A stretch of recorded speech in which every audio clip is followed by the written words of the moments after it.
Halo Pak Oki, saya akan menjelaskan mengenai implementasi data justice and ethics bagi seorang mahasiswa dengan disertai contoh. Nah, jadi data ethics sendiri itu kan ya saya nangkapnya semacam etika penggunaan data gitu ya Pak. Nah, sebagai seorang mahasiswa, kita itu kan kayak pakai banyak hal gitu, misal sosial media, terus berteman dengan semua orang gitu tanpa mengenal batas, dan bahkan kadang kita ini jarang suuzon gitu loh Pak, kayak berpikiran negatif tentang orang tersebut. Nah, oleh karena itu cara implementasi dari data ini sendiri, kita itu harus tidak boleh menyebarluaskan informasi pribadi setiap saat kepada media sosial gitu. Misalnya nih, anak zaman sekarang kan sering nih Pak pakai Bumble gitu ya buat dating apps gitu. Nah, disarankan kalau misalnya emang mau pakai dating apps gitu, kalau bisa, kalau nama masih boleh lah nama asli. Tapi mungkin kalau misalnya kayak data mengenai alamat kayak gitu-gitu, menurut saya jangan dulu, karena bisa jadi itu disalahgunakan sama orang. Apalagi kalau misalnya cari dating apps gitu kan biasanya juga ada fotonya gitu.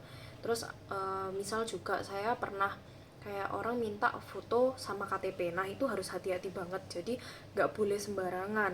Terus sebagai mahasiswa, apalagi terutama di BINUS ya, kita kan kayak pakai BINUS Maya nih, kita nggak boleh sembarangan menyebar luaskan password kita, takutnya nanti BINUS Maya kita itu diutek-utek gitu ya Pak, sama teman-teman yang iseng gitulah istilahnya, misal tiba-tiba dihack gitu ya kan, atau mungkin apa tuh namanya, tiba-tiba jawabannya diganti, diuploadnya diganti, kan nggak tahu kan, banyak banget sekarang mahasiswa yang juga sering iseng gitu ya Pak.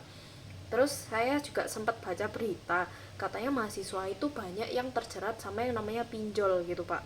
Nah, pinjol ini kan juga berhubungan sama kayak data gitu ya.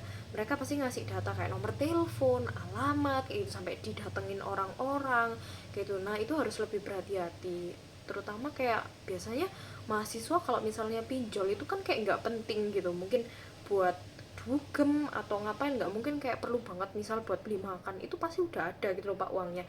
Jadi ya lebih hati-hati aja gitu. Sekian, terima kasih Pak.